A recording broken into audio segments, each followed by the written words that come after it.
경제를 보다 쉽게. 안녕하세요 여러분, KRB 경제연구소의 붕입니다. 저번 영상에서 미 정책금리 방향에 대하여 알아보았고, 오늘은 한국 물가와 실업률 등 실질 경제 상황을 살펴보고 이에 따른 한국 정책금리 방향에 관하여 이야기해 보도록 하겠습니다. 아무쪼록 시청하시는 여러분께 여러가지 도움이 되었으면 합니다.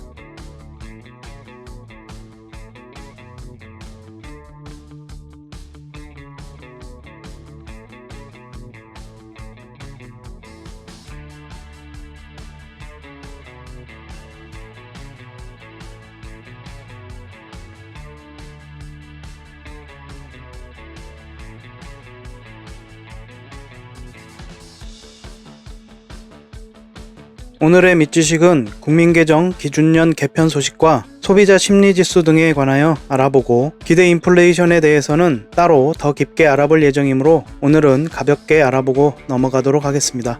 먼저 소비자 심리지수 CCSI입니다. 소비자 심리지수는 소비자 동향지수 CSI 중 6개 주요 지수를 이용하여 산출한 심리지표로 2003년 1월부터 2023년 12월까지 장기 평균치를 기준값 100으로 하여 100보다 크면 장기 평균보다 낙관적임을 나타내고 100보다 작으면 비관적임을 나타내는 지표입니다. 소비자들이 앞으로 경제 상황에 대해 가지고 있는 심리를 종합적으로 나타내는 심리지수입니다. 다음은 국민계정 기준년 개편에 관한 내용입니다. 국민계정은 일정 시간의 국민경제활동 결과와 일정 시점에서 국민경제의 자산 및 부채 상황을 계정 형태로 나타낸 것으로 재무제표를 생각하면 됩니다. 국민경제의 종합재무제표인데요. 이 국민계정 통계의 현실 반영도를 높이기 위해 5년마다 기준년 개편을 실시합니다. 근본 개편은 13차로 기준년을 2015년에서 2020년으로 변경하였습니다. 국민계정 안에는 크게 국민소득 통계라고 하는 손익계산서, 산업연관표라고 하는 제조원가 명세서, 자금순환표라고 하는 현금흐름표, 국제수지표라고 하는 외화수지계산서, 국민대차대조표라고 하는 대차대조표, 이렇게 5가지 요소가 있습니다. 한국은 국제연합이 마련한 1993년 국민계정체계를 기준으로 작성됩니다. 국민소득은 포함하는 범위나 평가 방법에 따라 GDP, 국내 총생산, GNI, 국민총소득, NNI, 국민순소득, NDI, 국민처분가능소득, NI, 국민소득, PDI, 개인처분가능소득 등으로 구분할 수 있습니다. 국민계정은 한 나라의 경제력과 국민의 생활 수준을 가늠할 수 있고, 경제성장률, 노동소득 분배율 등 각종 분석 자료로 활용될 수 있으며 경제정책을 수립평가하는 유용한 자료입니다. 다음은 기대 인플레이션입니다. 앞으로 많이 등장하게 될 시장 참여자라는 것은 모든 소비자와 생산자를 뜻하는 것으로 넓은 의미로는 정부도 포함됩니다. 기대 인플레이션은 비슷한 말로 인플레이션 기대 심리라고도 합니다. 여기에서 기대라는 것은 바라고 기다린다는 뜻이 아닌 미래 또는 예상을 뜻하는 것입니다. 기대 인플레이션은 시장 참여자가 생각하는 물가 상승률에 대한 주관적인 전망을 뜻합니다. 쉽게 말하면 앞으로 물가가 얼마나 상승할지 또는 얼마나 지속될지 시장 참여자 저마다 생각하는 예상을 뜻하는 미래의 인플레이션입니다.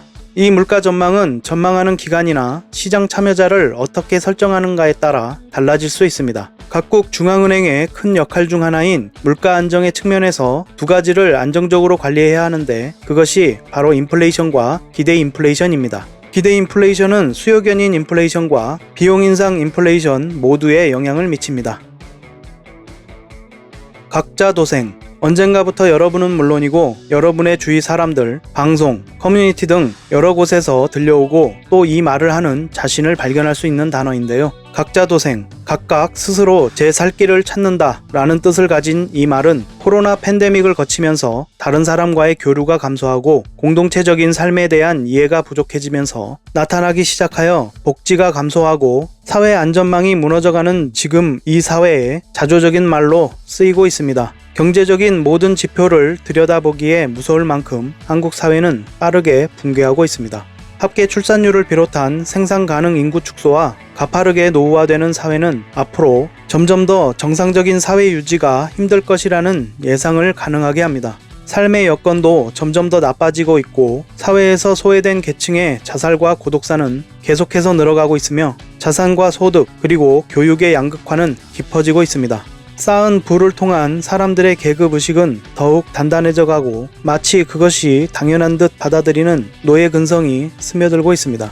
국가가 국가의 역할을 하지 못하고 국가의 역할은 쓰레기통에 처박았고 복지를 산업화한다고 하지를 않나 생활고로 자살하는 수많은 사람 그리고 사회적인 궁지에 몰려 자살하는 사람들을 위해 자살하는 원인을 제거하는 것이 아니라 자살 도구를 생산 금지하겠다는 발상을 하는 현실입니다. 현실이 암담하다 보니 사람들은 너도 나도 각자도생이야 를 외칩니다. 그러나 결론부터 이야기하면 각자도생이란 없습니다. 각자도생을 외치는 그 끝에는 공멸이 기다리고 있습니다. 사람은 결코 혼자서 살아남을 수 없고 혼자서는 살아갈 수도 없습니다. 이런 시기야말로 주변을 돌아보며 서로 연대하고 서로 힘을 합쳐야만 살아남을 수 있습니다. 누구나 춥고 배고픈 사람이 될 수 있습니다. 공감 능력은 결국 지능입니다. 전두엽의 발달은 공감 능력을 높여 생존에 유리하도록 만들었습니다. 자신 또한 춥고 배고픈 사람이 될 수 있음을 알고 서로 연대하여 힘을 합치는 것만이 엄혹한 사회에서 살아남을 수 있는 유일한 길입니다. 이를 깨닫지 못하고 각자 도생하려고 한다면 미약한 개인이 각계격파되는 결과만 가져올 뿐입니다. 한때 유행했던 나만 아니면 돼 라는 말이 있습니다. 장난으로 유행했던 그 말은 우리 자신도 모르는 사이에 우리에게 스며들어 이제 더는 장난이 아닌 우리의 의식을 지배하는 말이 되어버렸습니다. 입버릇처럼 이야기하는 말이 자신의 삶이 될 수 있습니다. 그래서 의식적으로 각자도생이라는 말은 쓰지 않는 것이 좋습니다. 나만 아니면 돼가 아닌 함께가 아니면 안 돼라는 생각을 가져야 합니다. 마르틴 리밀러의 나치가 그들을 덮쳤을 때라는 시는 우리에게 큰 울림을 줍니다. 결국 나 자신을 구하는 것은 우리이고 우리를 구하는 것은 나입니다. 공동체와 사회의 문제를 외면하고 각자 도생한다는 생각은 원인은 내버려두고 수단만 없애겠다는 생각과 같습니다. 사회의 문제에 관심을 가지고 적극적인 참여와 소통을 통해서 모두가 살아남는 공존, 그 토양 위에 우리의 경제적 자유도 꽃을 피울 수 있을 것입니다.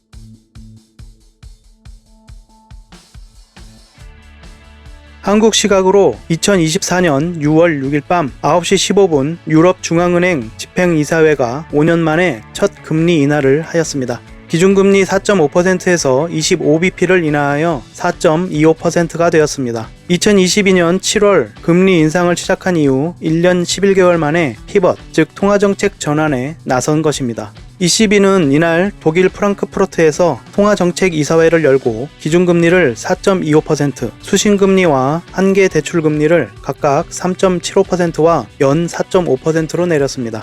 유로존의 물가 상승률은 5월 31일 2.6%로 지난 2.4%에서 다소 올랐고 시장 전망치 2.5%를 상회하였으나 인플레이션 전망이 현저하게 개선되었고 모든 기간 인플레이션 기대치가 감소했다고 판단한 듯합니다. 유로존의 인플레이션이 내년까지 목표치를 초과할 가능성이 크다고 판단했고 이후로 물가 상승률이 중기 목표인 2%를 달성할 수 있도록 정책금리를 충분히 제한적인 수준으로 유지할 것이라고 발표하였습니다. 유로존 내 국가들의 성장률이 낮고 경기가 좋지 않아 금리 인하 압력이 높았기 때문에 충분히 예상할 수 있었던 조치입니다. 앞으로 인플레이션 기대 심리가 충분히 낮아졌고 예상대로 물가 상승률이 충분히 제한적인지는 시간이 지나야 알 수 있습니다. 유로존의 근원 인플레이션이 상승하였고 유로존 내 국가들의 가계 실질 소득에 영향을 미치는 임금 상승률과 유로화 평가절하에 따른 수입 물가 상승이 얼마나 영향을 미치는지 지켜보아야 할 것입니다.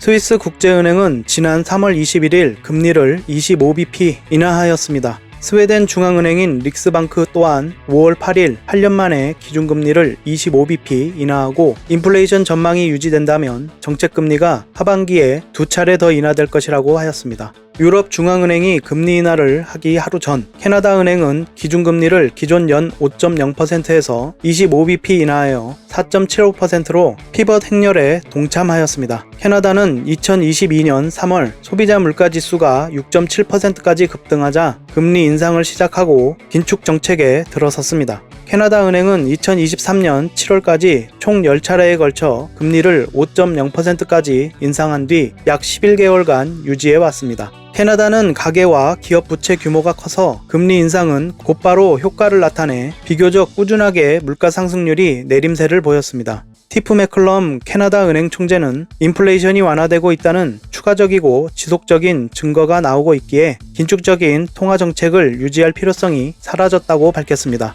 이런 여러 국가의 금리 인하는 미국의 금리 인하와 더불어 한국의 금리 인하에도 영향을 미치지 않을까 하는 기대를 품게 만들고 있습니다.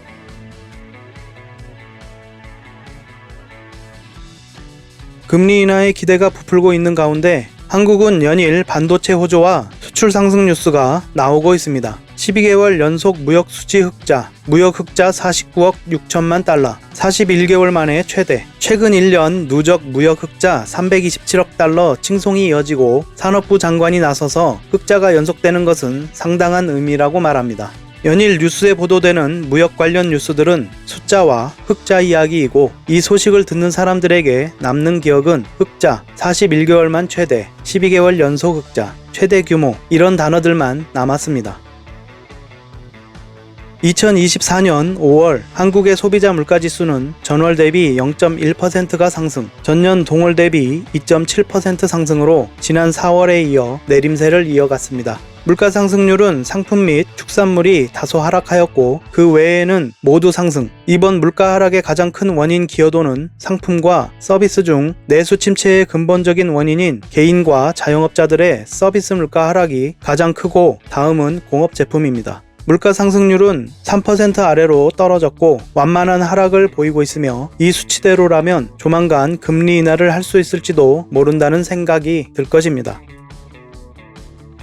물가가 어느 정도 하락하고 있다는 것을 살펴보았으니 다음에 살펴볼 것은 고용시장입니다. 한국의 실업률은 지난 3월 2.6%에 이어 4월과 5월 모두 2.8%로 완전 고용에 가까우며 고용률도 지난 2023년 12월 기준 69.2%로 1989년 관련 통계를 작성한 이래 가장 높은 수치입니다.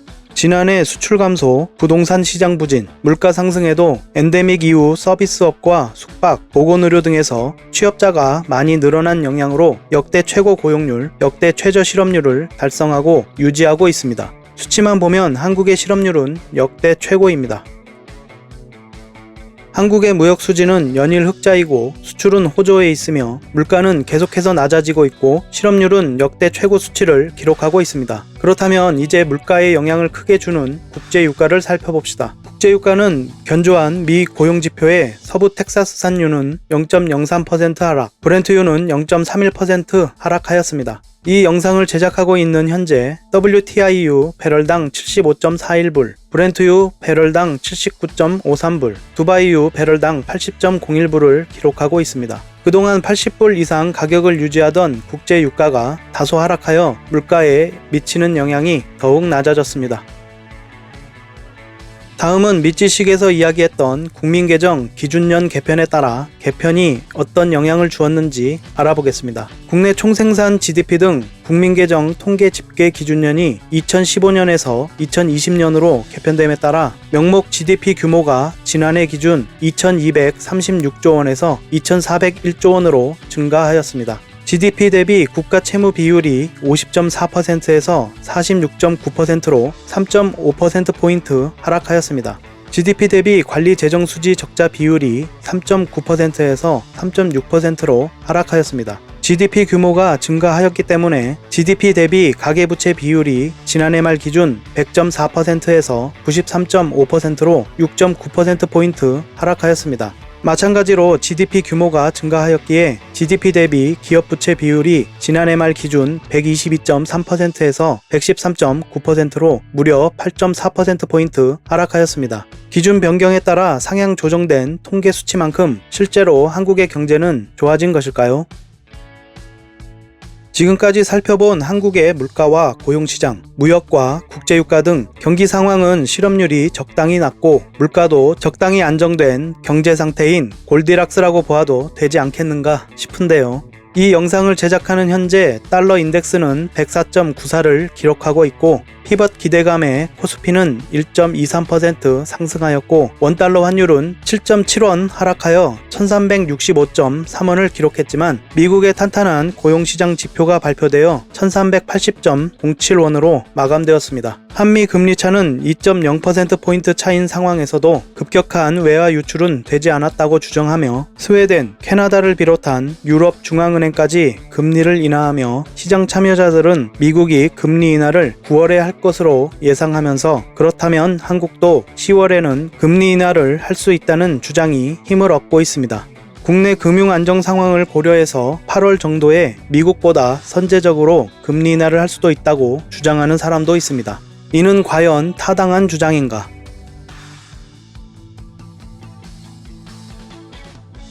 연일 계속되는 무역수지 흑자, 1월에는 4억 달러 규모, 2월과 3월에는 43억 달러 규모의 흑자를 기록했고 계속되는 무역수지 흑자인데 돈을 많이 벌었어야 할 우리가 체감하는 경기는 왜 좋지 않을까요?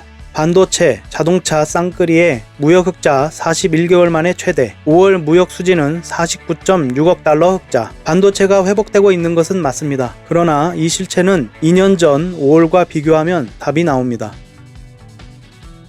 관세청 발표 5월 총 수출액은 581억 달러이고 총 수입액은 532억 달러입니다. 23년 5월 총 수출액 520억 달러이고 총 수입액 543억 달러이므로 이것만 본다면 수출액은 늘었고 수입액은 줄었습니다. 눈치 빠른 분들은 벌써 눈치를 채셨을 것 같은데 23년의 수출액이 역대급으로 낮았었기에 지금의 수출이 엄청나게 증가한 것처럼 보이는 것입니다. 이것을 무엇이라고 할까요? 네, 바로 기저효과라고 합니다. 아직 밑지식으로 기저효과를 다룬 적이 없어서 간단하게 이야기하면 과거의 기준 시점이 워낙 좋지 않아서 현재의 상황이 마치 너무 좋은 것처럼 느껴지는 효과를 기저효과라고 합니다. 이 기저효과가 작용하여 올해의 수출이 역대급인 것처럼 느껴지는 것입니다. 22년에 같은 달 총 수출액은 615억 달러였고 총 수입액은 632억 달러입니다. 증감액 차이를 보면 그 차이가 더 확 느껴집니다. 무역수지 흑자에는 기저효과 외에 또 한 가지 영향이 있습니다. 다음은 분기별로 정리한 수출입 무역 통계입니다. 2분기는 아직 6월이 남았기에 제외하고 23년 4분기와 24년 1분기를 비교하면 또 한 가지 영향을 쉽게 찾을 수 있습니다. 수출액이 줄었으나 수입액은 더 많이 줄어든 불황형 흑자가 무역수지 흑자의 실체입니다. 내수 경기가 매우 좋지 않기에 소비가 줄어들고 수입이 줄어드는 데 영향을 주었고 수출액은 23년에 비해 늘어났으나 수입이 더욱 줄어 무역수지 흑자가 발생하고 흑자 규모가 커지는 것입니다. 또한 높아진 환율은 GDP에 영향을 주게 됩니다. 이 상황이 수출이 호황이라고 무역수지 흑자라고 좋아할 상황인가에 대해서는 상식적인 판단을 하시면 될 것입니다. 한국 소비자 물가지수 수치와 그래프를 보면 발표일 기준 2022년 8월 6.3%를 기록하며 정점을 찍었고 그 뒤 5%대를 유지하다가 2023년 5월 처음으로 4%대에서 3%대로 진입했고 2023년 6월 3.3%에서 7월 2.7%로 내려가며 물가가 잡히는 듯 했습니다. 2%대를 유지할 것 같았던 물가는 기저효과가 작용한 것이었고 23년 9월 다시 반등하여 3%대를 유지하다가 24년 2월 잠시 2.8%를 기록, 다시 3%대를 유지하고 24년 5월 2%대에 진입한 것입니다.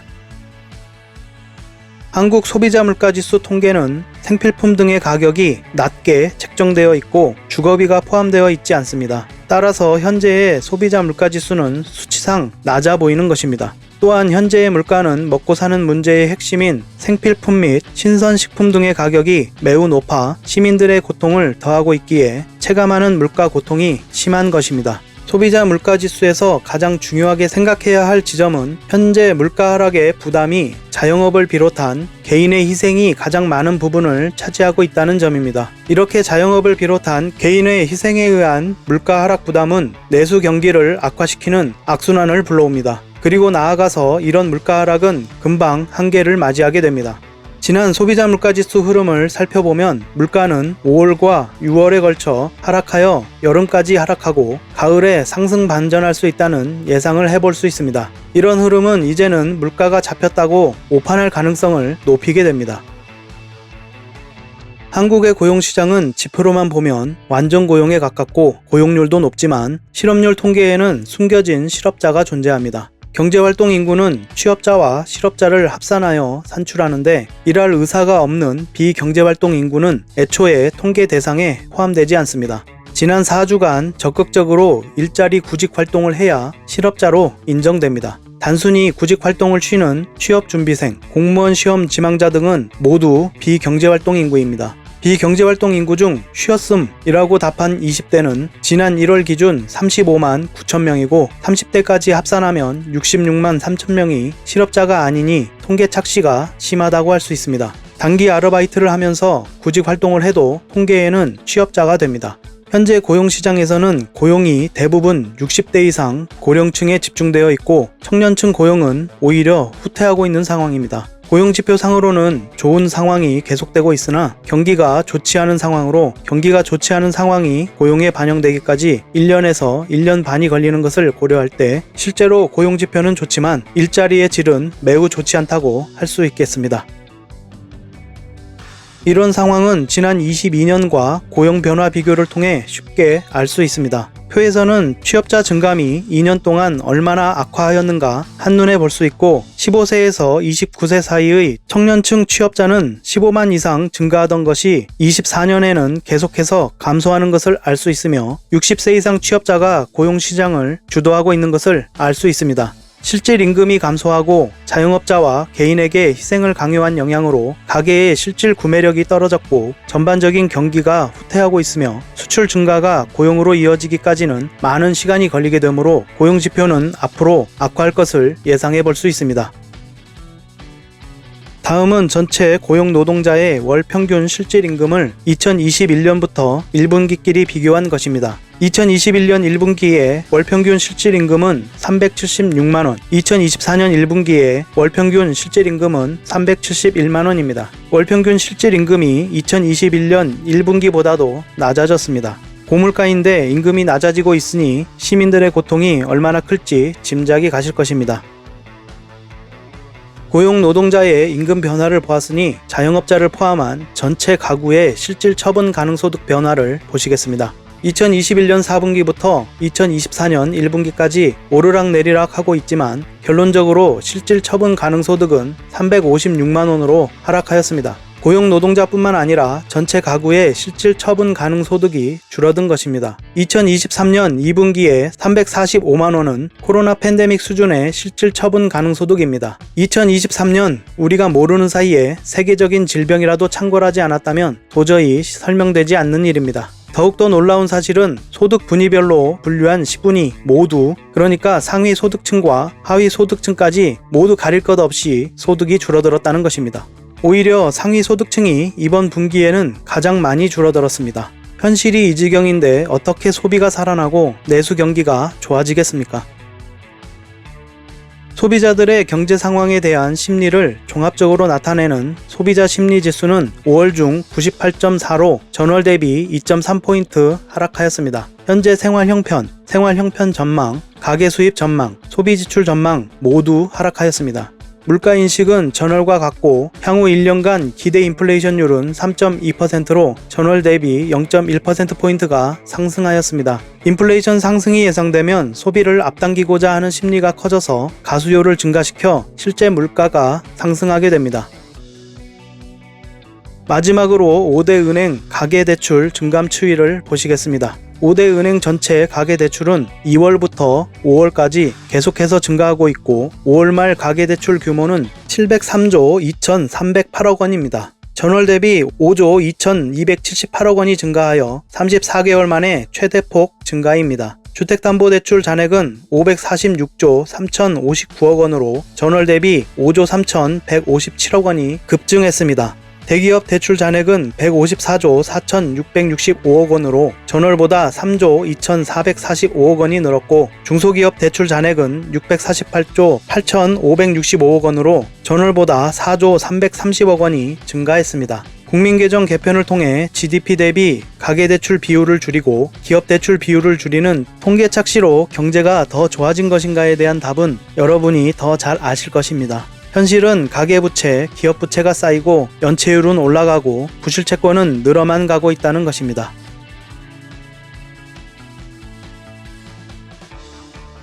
자, 이런 상황인데 10월에 금리를 인하해도 될까요? 지난 금융시장 동향 영상에서 발표되는 지표가 기본적으로 신뢰성이 높다는 것을 전제로 어떤 경제적 상황이 발생할 것인지 예측하기도 하고 판단하기도 하고 분석하기도 한다고 했었습니다. 지표 자체가 오염되거나 마사지돼 있거나 혹은 조작이 돼 있다고 한다면 그 지표를 바탕으로 유추한 모든 생각과 판단, 예측이 모두 잘못될 것입니다. 지금 한국의 경제지표를 바탕으로 어떤 정책이든 결정을 하게 된다면 어떤 일이 벌어지게 될지 아찔한 상황입니다. 우리가 속한 공동체의 운명은 공동체를 구성하는 구성원에 의해 결정됩니다. 지난 2021년 11월 미국의 퓨 리서치 센터의 설문조사 결과가 언론에 보도되면서 큰 관심을 불러일으킨 적이 있습니다. 퓨 리서치 센터는 한국을 비롯해 17개 선진국 성인 1만 9천 명을 대상으로 자신의 삶을 의미있게 만드는 가치는 무엇인가를 물어본 결과 3개국을 제외한 모든 국가에서 가장 중요한 가치를 가족과 아이들을 선택했습니다. 나머지 3개국의 1위는 스페인이 건강, 대만이 사회, 한국이 물질적 풍요, 즉 돈이라고 답변했습니다. 해당 질문이 주관식이고 언어 장벽에 의한 데이터 처리 과정에 왜곡이 있을 수도 있었지만 한국의 선택은 한국인들이 가지고 있는 사적인 경험과 사회적 가스라이팅에 의한 결과라고 보는 입장입니다. 제가 특히 주목한 부분은 한국인이 물질적 풍요를 가장 중요하게 생각한다는 부분보다 한국인이 삶에 있어서 상대적으로 가장 중요한 가치를 두고 있지 않은 부분이 바로 사회라는 것이었습니다. 이 부분은 꼭 리서치 조사를 통하지 않더라도 지금까지 살아오면서 체험적으로 느끼고 있는 부분이기 때문입니다. 공동체 구성원의 이런 의식은 곧바로 우리가 체감할 수 있는 사회 현상으로 나타나게 됩니다. 물질적 풍요를 추구하고 그 도가 지나쳐 자본주의의 천박한 면을 드러내고 각자 도생을 꿈꾸고 사회 문제에 관심이 없다 보니 지난해 4분기 합계 0.6명, 연간 출산율 0.72명의 세계 최저 출산율을 갖게 되었습니다. 이것이 어떤 미래를 불러올지는 모두가 잘 알고 계실 것입니다. 외면하고 싶겠지만 이미 발생한 현상이죠. 앞서 말씀드렸던 것처럼 각자 도생은 불가능합니다. 연대의 힘과 공동체에 관한 관심으로 한국의 운명을 우리 스스로 결정해야 합니다. 한국의 정책 금리 방향부터 모든 정책까지 부디 우려하는 그런 일은 없기를 바랄 뿐입니다. 오늘은 각자 도생과 물가 및 고용시장, 한국 경제의 현주소를 살펴보고 한국 정책금리 방향은 어떠해야 하는지 알아보았습니다. 영상 끝까지 시청해주셔서 고맙습니다. 여러분이 시청해주시고 주변에도 널리 알려주셔서 영상을 많은 분이 함께 볼 수 있도록 해주시면 영상 제작에 아주 큰 힘이 될 것 같습니다. 여기까지 KRB 경제연구소의 붕이었습니다. 고맙습니다.